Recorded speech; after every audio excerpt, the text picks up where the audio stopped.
ಈ ವಿಷಯಗಳನ್ನು ನೈಜವಾಗಿ ಪ್ರಾಕ್ಟಿಕಲ್ ಆಗಿ ಮಾಡುವಂಥದ್ದನ್ನು ನಾವು ರೈತರ ಒಂದು ತಾಕುಗಳಿಗೆ ತೋಟಗಳಿಗೆ ಭೇಟಿ ಮಾಡಿ. ನಮಸ್ಕಾರವ್ವ. ನಮಸ್ಕಾರ. ಆರಾಮಿದ್ದೀರಿ? ಆರಾಮದೀವ್ರಿ. ನಿಮ್ಮ ಆಶೀರ್ವಾದ ಆಯ್ತು, ಇರ್ಲಿ. ಒಳ್ಳೇದಾಗ್ಲಿ. ತುಂಬಾ ತುಂಬಾ ಸಂತೋಷ.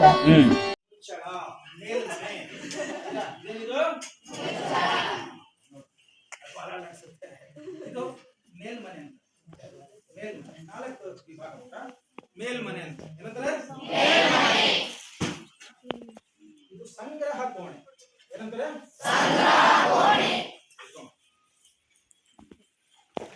ಇದು ಸಂಸಾರ ಕೋಣೆ.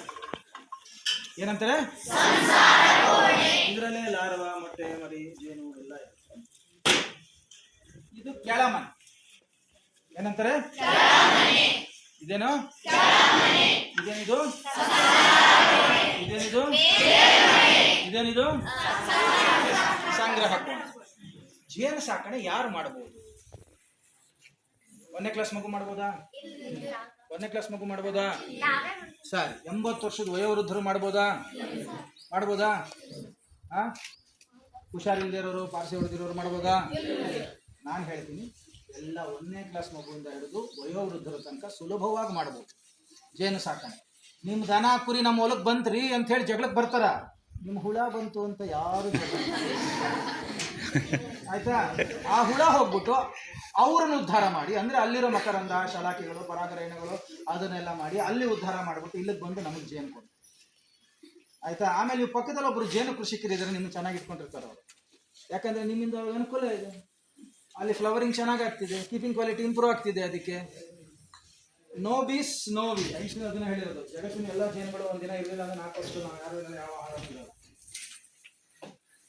100ರಲ್ಲಿ 85% ಜೇನಿಂದನೇ ಪಾಲಿನೇಷನ್ ಆಗುತ್ತೆ.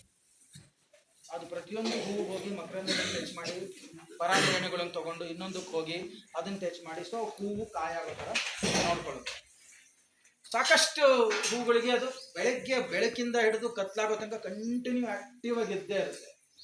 ಹೂವು ಸಂಖ್ಯೆ ಜಾಸ್ತಿ ಇತ್ತು ಅಂತ ಹೇಳಿದ್ರೆ ಅದು ಸಂತಾನೋತ್ಪತ್ತಿನೂ ತುಂಬ ಚೆನ್ನಾಗಿ ಇಂಪ್ರೂವ್ ಆಗುತ್ತೆ. ಸೊ ಹಾಗಾಗಿ ಜೇನು ಸಾಕಣೆ ನಮ್ಮ ಸಮಗ್ರ ಕೃಷಿಗೆ, ಸಾವಯವ ಕೃಷಿಕರಿಗೆ ಪೂರಕ.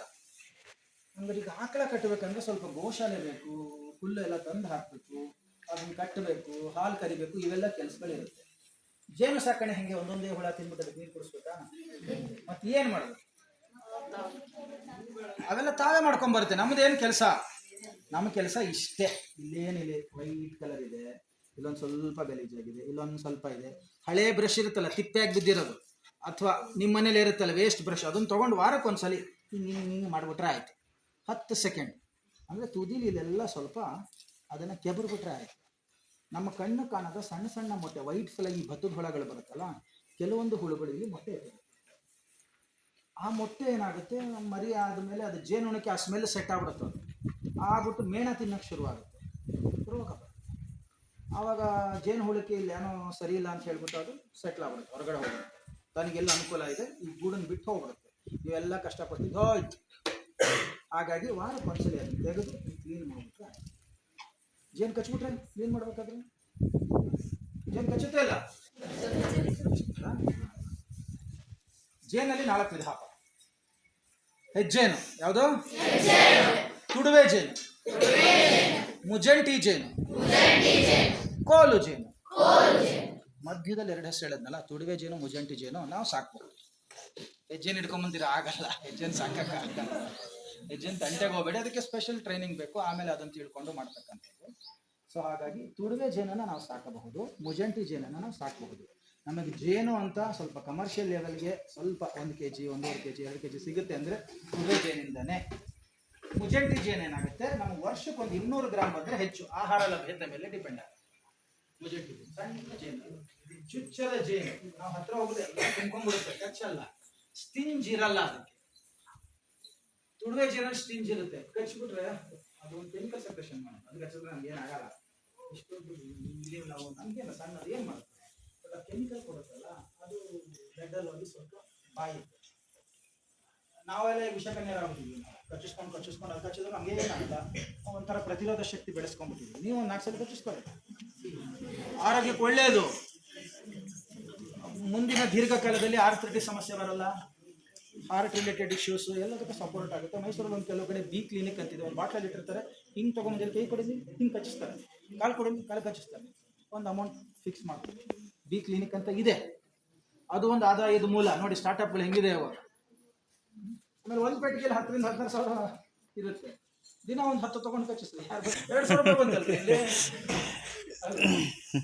ಸೊ ಹಾಗೆ ಇಂಟ್ರೆಸ್ಟಿಂಗ್, ಅಷ್ಟು ಈಸಿ ಇರೋಲ್ಲ, ಸ್ವಲ್ಪ ಶುರು ಮಾಡ್ಬೋದು. ಇದನ್ನು ನೀವು ಶುರು ಮಾಡ್ಬೋದು, ಇದನ್ನು ಈಸಿ. ಜೇನು ಯಾವ ಅಂಗಡಿಯಲ್ಲಿ ಸಿಗುತ್ತೆ? ಬೀಜ ಗೊಬ್ಬರ ಅಂಗಡಿಯಲ್ಲಿ ಸಿಗುತ್ತಪ್ಪ. ಜೇನು ಯಾವ ಅಂಗಡಿಯಲ್ಲಿ ಇಟ್ಟಿರ್ತಾರೆ? ತುಡುವೆ ಜೇನನ್ನು ಗಮನಿಸ್ಬೇಕು. 4 ಜೇನು ಇರೋದಪ್ಪ. ಕೋಲ್ ಜೇನು ನಿಮ್ಮ ತೊಗರಿ ಕೋಲಿ, ಲಿರಿಸಿಡಿಯಾ, ಅದು ಹೊರಗಡೆ ಒಂದು ಸಣ್ಣದ ಹಿಂಗೆ ಕಟ್ಟಿರುತ್ತೆ, ಅದು ಕೋಲ್ ಜೇನು. ಅದಕ್ಕೂ ಏನು ಅದೇ ನಿಮ್ಗೆ ಇದಾಗಲ್ಲ, ಬಟ್ ಅದನ್ನ ಸಾಕೋಕ್ಕಾಗಲ್ಲ. ಯಾವುದು ಹೊರಗಡೆ ಕಟ್ಟಿರುತ್ತೆ ನಾವು ಅದನ್ನು ಸಾಕೋಕ್ಕಾಗಲ್ಲ. ಹೆಜ್ಜೇನು ಇಷ್ಟು ದೊಡ್ಡದಿರುತ್ತೆ, ನೀವು ಹತ್ರ ಹೋಗ್ಬೇಕಾದ್ರೆ ಅದು ಬಂದು ಹೊಡೆಯಕ್ಕೆ ಶುರು ಮಾಡುತ್ತೆ, ನಿಮ್ಗೆ ಹೋಗೋಕ್ಕೂ ಭಯ ಆಗುತ್ತೆ, ಅದನ್ನು ಸಾಕೋಕ್ಕಾಗಲ್ಲ. ಅವೆರಡು ನಿಮ್ಗೆ ಈಸಿಯಾಗಿ ಗೊತ್ತಾಗುತ್ತೆ ಅಲ್ವಾ? ಕೋಲ್ ಜೇನು ನೋಡಿದ್ದೀರಾ? ಕೈ ಎತ್ತಿ. ತೊಗರಿ ಕೋಲಿ ಒಂದು ಸಣ್ಣ ಜೇನು ಇರುತ್ತೆ, ಅದನ್ನ ತೆಗೆದ್ರೆ ಏನು ಜೇನು ಸಿಗಲ್ಲ, ಏನು ಸಿಗಲ್ಲ ಅಷ್ಟೇ. ಅದರಿಂದ ಉಪಯೋಗ ಇದೆ. ಅದ್ಯಾವುದು ಇದ್ರಲ್ಲಿ ಕಲ್ಲು ಹೊಡೆದು ಕತ್ತರಿಸಿ ಬಿಸಾಕ್ಬಿಡ, ಸಿಕ್ಕಾಪಟ್ಟೆ ಪರಾಗಸ್ಪರ್ಶ ಮಾಡ್ತಿರುತ್ತೆ. ಇರಲಿ ಅದು ನಿಮ್ಮ ಹೊಲದಾಗ, ನಿಮ್ಮ ತೋಟದಲ್ಲಿ, ನಿಮ್ಮ ಸುತ್ತಮುತ್ತಲು ಇದ್ರೆ ರಿಸರ್ವೇಟ್, ಅದು ಹೇಗಿದೆ ಹಾಗೆ ಬಿಟ್ಬಿಡಿ. ಅದೊಂದು ಪರ್ಟಿಕ್ಯುಲರ್ ಟೈಮಲ್ಲಿ ಆಹಾರ ಚೆನ್ನಾಗಿರುತ್ತೆ, ಅದು ಕಟ್ಟಿರುತ್ತೆ ಹೊರಗಡೆ. ಒಂದು ಸೀಸನ್ ಮುಗಿತಪ್ಪ, ಸನ್ಫ್ಲವರ್ ಮುಗಿತು, ತೊಗರಿ ಮತ್ತೆ ಇನ್ನೊಂದು ಕಡೆ ಹೋಗುತ್ತೆ, ಅದು ಫ್ರೀ ಆಗಿರುತ್ತೆ. ಹೆಜ್ಜೆನೂ ಕೈಗೆಟಕೋತ ದೊಡ್ಡದಲ್ಲಿ ದೂರದಲ್ಲಿ ಇರುತ್ತೆ, ಅದು ದೊಡ್ಡ ತೆಂಗಿನ ಪಟ್ಟಿ ಆ ಪಟ್ಟಿ ಓಡಾಡ್ತಿರುತ್ತೆ, ಅದು ಎಷ್ಟು ಬೇಕಷ್ಟು ದೂರ ಹೋಗುತ್ತೆ, ಅದು ನಾವು ಸಾಕಾಗಲ್ಲ. ತುಡುವೆ ಜೇನು ಒಟ್ರೆಗಳಲ್ಲಿ, ಹಾವಿನ ಹುತ್ತುಗಳಲ್ಲಿ ಒಟ್ಟು ಒಂದು ಸಣ್ಣ ತೂತು ಇರಬೇಕು, ಒಂದು ಒದೆಯಲ್ಲಿ ಹಿಂಗೆ ಹೋಗ್ಬಿಟ್ಟು ಹಿಂಗೆ ಒಳಗಡೆ ಅದು ರೊಟ್ಟಿ ಥರ ಕಟ್ಟಿರುತ್ತೆ. ಅದನ್ನು ಹೀಗೆ ಕೈಯಲ್ಲಿ ಹಿಂಗೆ ತಗೊಂಡು ಹಿಂಗೆ ಒಳಗಡೆ ಹಾಕ್ಬಿಡ್ಬೋದು. ಕಚ್ಚಲ್ವಾ? ಹಿಡಿತದೆ ಆಯ್ತಾ? ಅದನ್ನು ನಾವು ಅಭ್ಯಾಸ ಮಾಡ್ಕೋಬೇಕು. ಅದರಲ್ಲಿ ಒಂದು ರಾಣಿ ಜೇನು ಅಂತ ಇರುತ್ತೆ. ರಾಣಿ ಜೇನು ತುಂಬ ಇಂಟ್ರೆಸ್ಟಿಂಗ್ ಇರುತ್ತೆ, ಬ್ಯೂಟಿಫುಲ್. ರಾಣಿ ಜೇನು ಒಂದು ಸಲ ರಾಣಿ ಜೇನು ಹೊರಗಡೆ ಬಂದು ಗಂಡು ಹುಳುಗಳ ಜೊತೆ ಸಮ್ಮಿಲನಗೊಂಡು ತನ್ನ ಚೀಲ ತುಂಬಿಸ್ಕೊಂಡು ಲೈಫ್ ಟೈಮ್ ಒಂದ್ಸತಿ ಹೊರಗಡೆ ಹೋಗಿ ಒಳಗಡೆ ಬಂದ್ಬಿಡುತ್ತೆ. ಆಮೇಲೆ ಅದ್ರಲ್ಲಿ ಮೊಟ್ಟೆ ಇಡೋದು ಮಾತ್ರ ಕೆಲಸ. ರಾಣಿ ಜೇನು ನೋಡ್ಕೊಳ್ಳೋಕ್ಕೆ ಕೆಲಸಗಾರ ಹುಳುಗಳು ಇರ್ತವೆ. ಅದ್ರ ಸುತ್ತಲೂ ಒಂದು 8 ಜನ ಸೈನಿಕರು ಇರ್ತಾರೆ. ರಾಜಶಾಹಿ ರಸನ ಅದಕ್ಕೆ ಕುಡಿಸ್ತಾ ಇರ್ತಾರೆ. ಅದು ಬೇರೆ ಜೇನಿನ ಹುಳುಗಳಕ್ಕಿಂತ 3 ಪಟ್ಟು ದೊಡ್ಡದಾಗಿರುತ್ತೆ. ಇಲ್ಲಿ ಏನಿದೆ, ಸೈನಿಕ ಹುಳುಗಳು ಹೊರಗೆ ಬರೋಷ್ಟು ಜಾಗ ಇದೆ, ರಾಣಿ ಬರೋಕ್ಕೆ ಜಾಗ. ರಾಣಿ ದೊಡ್ಡದಿದೆ, ಸಾಲಲ್ಲ. ಇಲ್ಲಿ ಸೈನಿಕ ಹುಳುಗಳು ಹೋಗಿ ಬರುತ್ತೆ, ರಾಣಿ ಎಲ್ಲ ಫಿಕ್ಸ್ ಇರುತ್ತೆ.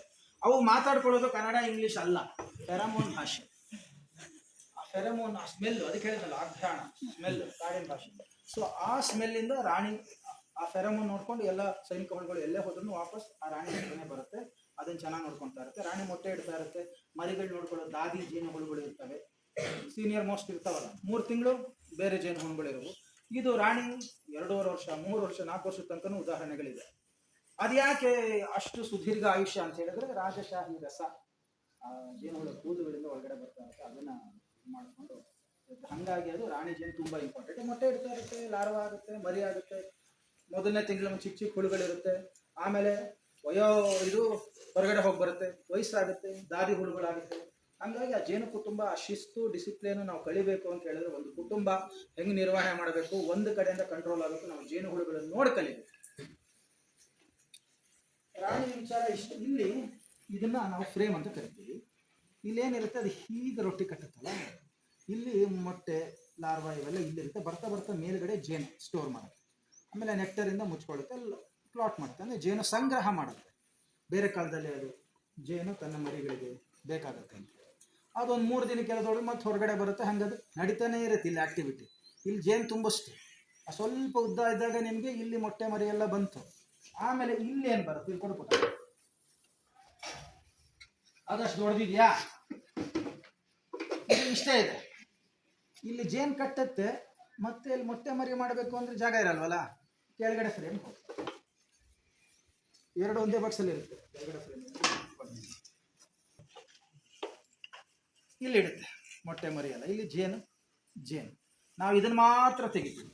ಫುಲ್ಲು ಇರುತ್ತೆ, ಒಂಥರ ಕರೆಕ್ಟಾಗಿ ಸೀಲ್ ಆಗಿರುತ್ತೆ. ಒಳಗಡೆ ಫುಲ್ಲು ಜೇನು. ಇದನ್ನು ತೆಗೆದು ಹಿಂಡು ಬಿಡಲ್ಲ.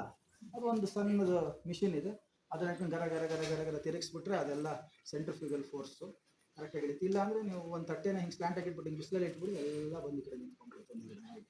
ಅದು ಶುದ್ಧವಾದ ಪರಿಶುದ್ಧವಾದ ಜೇನನ್ನು ನಾವು ಮಾಸ್ ಪ್ರೊಡಕ್ಷನು ಡ್ರಮ್ ಗಟ್ಟಲೆ ಮಾಡೋಕ್ಕೆ ನಮ್ಮ ಬಯಲು ಸೀಮೆಲಿ ತುಂಬ ಕಷ್ಟ. ಆಹಾರದ ಲಭ್ಯತೆ ಮೇಲೆ ಜೇನುತುಗಳು. ಮತ್ತು ಕಿರಾಣಿ ಅಂಗಡಿಲಿ ಅಷ್ಟೆಲ್ಲ ಇರುತ್ತೆ, ಅಲ್ಲಿ ಇರುತ್ತಪ್ಪ. Mass production ಕೊಡೋಕ್ಕಾಗಲ್ಲ. ನನಗೆ ಒಂದು 100 ಲೀಟ್ರ್ ಕೊಡಿ ಅಂದರೆ ಕೊಡೋಕ್ಕಾಗಲ್ಲ. 100 kg ಶೇಂಗಾ ಕೊಡಬಲ್ಲೆ ನಾನು, 100 ಲೀಟ್ರ್ ಕೊಡೋಕ್ಕಾಗಲ್ಲ. ಯಾಕಂದರೆ ಅಷ್ಟು ಹೂಗಳಿರ್ಬೇಕು ಇಲ್ಲಿ. 1.5 kg ಕೊಡ್ಬೋದು ನಾನು. ಅದು ಎಷ್ಟಕ್ಕೆ? 2.5-3 ತಿಂಗಳಿಗೆ ಒಂದು ಪೆಟ್ಟಿಗೆಯಿಂದ 1.5 kg ಕೊಡೋದು. 40 ಪೆಟ್ಟಿಗೆಯಿಂದ ಬಹಳ ಅಂತ ಹೇಳಿದ್ರೆ ಅದು ಆಹಾರ ಲಭ್ಯತೆ ಇತ್ತು ಅನ್ನೋದು ಅದಕ್ಕೊಂದು ಕಾಂಪಿಟೇಷನ್ ಆಗುತ್ತದೆ. ನೀವು ಬೇಕಲ್ಲ. ಸೊ ಹಾಗಾಗಿ ಶುದ್ಧವಾದ ಪರಿಶುದ್ಧವಾದ ಜೇನು. ಆಮೇಲೆ ಇದು ಜೇನು ಒಂದೇ ಒಂದು 100 ವರ್ಷ ಹಾಳಾಗುತ್ತೆ. ಕರೆಕ್ಟಾಗಿ ಪ್ರೊಸೆಸಿಂಗ್ ಮಾಡ್ಕೊಂಡು ಇಟ್ಕೊಂಡ್ರೆ ಜೇನಲ್ಲಿ ಮತ್ತೆ ವಿವಿಧಗಳನ್ನು ಜೇನು ಮೇಣದಿಂದ ವ್ಯಾಸಲೈನ್ ಮಾಡ್ತಾರೆ, ಆ ಜೇನಿಂದ ವೈನನ್ನು ಮಾಡ್ತಾರೆ. ಮೌಲ್ಯವರ್ಧನೆ ಅದು ಇನ್ನೊಂದು ಥರ ಇಂಟ್ರೆಸ್ಟಿಂಗ್ ಥಿಂಗ್. ಸೊ ಈ ಜೇನು ಸಾಕಣೆ ನೀವು ಒಂದು ತಂಪಾದ ಪ್ರದೇಶದಲ್ಲಿ, ಸ್ವಲ್ಪ ಕತ್ಲು ಇರ್ತಕ್ಕಂಥ ಪ್ರದೇಶದಲ್ಲಿ, ಜಾಸ್ತಿ ಡಿಸ್ಟರ್ಬೆನ್ಸ್ ಇಲ್ಲದೆ ಇರೋ ಜಾಗದಲ್ಲಿ ನೀವು ಇಟ್ಟುಬಿಟ್ರೆ ಸುತ್ತಮುತ್ತಲ ಆಹಾರ ಲಭ್ಯತೆ ಇರಬೇಕಂತ ಹೂಗಳು ಮಾತ್ರ ಸಿಗಬೇಕು. ಅಲ್ಲಿ ಇಟ್ಬಿಟ್ಟು ಸೆಟಲ್ ಆಗಿಬಿಟ್ರೆ ಅವು ತಾನಷ್ಟಕ್ಕೆ ತಾನೇ ಬರ್ತಿರುತ್ತೆ, ಜೇನು ತುಂಬಿಸ್ತಾ ಇರುತ್ತೆ. ನಿಮ್ಗೆ ಯಾವಾಗ ಬೇಕೋ ಆವಾಗ ಕೊಡ್ಬಿಟ್ಟು ತುಂಬಿದೆ ಅಂತ ಅನಿಸುತ್ತೆ ಆವಾಗ ಇದನ್ನು ತಗೋಬೇಕು, ಎಲ್ಲರನ್ನು ತಿರುಗಿಸ್ಬೇಕು, ಜೇನು ಸಂಗ್ರಹಣೆ ಮಾಡ್ಬೇಕು. ಮತ್ತೆ ಖಾಲಿ ಮಾಡಿ ಇಟ್ಬಿಡ್ಬೇಕು. ಗೂಡೇನು ಹಾಳಾಗಲ್ಲ, ಗೂಡು ಹಾಗೆ ಓಪನ್ ಆಗಿರುತ್ತೆ. Hexagonal shape all over world ಹಾಗೆ ಹೆಕ್ಸಾಗೋನಲ್ ಶೇಪಲ್ಲೇ ಇರುತ್ತೆ. ಆ ಹೆಕ್ಸಾಗೋನಲ್ ಶೇಪ್ ಯಾಕೆ ಅಂತ ಹೇಳಿದ್ರೆ ಅದರಲ್ಲಿ ಜಾಸ್ತಿ ಹಿಡಿಯುತ್ತೆ. ಸ್ಕ್ವಯರ್ಗಿಂತ, ಆಯತಕ್ಕಿಂತ, ರೆಕ್ಟ್ಯಾಂಗಲ್ಗಿಂತ ಹೆಕ್ಸಾಗೋನಲ್ ಶೇಪಲ್ಲಿ ಆ ಸಣ್ಣ ಜಾಗದಲ್ಲಿ ಜಾಸ್ತಿ ಹಿಡಿಯುತ್ತೆ. ಮತ್ತು ಇನ್ನೊಂದು ಹೆಕ್ಸಾಗೋನಲ್ ಶೇಪ್. ಸೊ ಜೇನು ತುಂಬಿಸ್ಬಿಟ್ಟು ಅದು ನೆಕ್ಟರ್ ಕ್ಲೋಸ್ ಮಾಡ್ತೀವಿ. ಸೊ ಹೀಗೆ ನಾವು ಜೇನು ಸಂಗ್ರಹ ಮಾಡಬೇಕು.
ನಿಮಗೆ ಗೊತ್ತಿದೆ. ಸೊ ಈಗ ನಾವು ತೋಟದಲ್ಲಿದ್ದಾಗ ನಮಗೆ ಹೂವು, ಔಷಧಿ, ತರಕಾರಿ ಇವೆಲ್ಲ ಬೇಕಾಗುತ್ತೆ. ಸೊ ಇದು ಹೂಬನ. ಲೋಳೆ ಸರ ಇದೆ.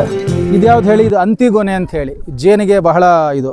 ಚಕ್ರಮುನಿ, ನೆಲಬೇವು, ಬೇವಿನಕ್ಕಿಂತ ಬಹಳಷ್ಟು ಕಠಿಣ ಇರುತ್ತೆ ಅದ್ರ ಕಹಿ.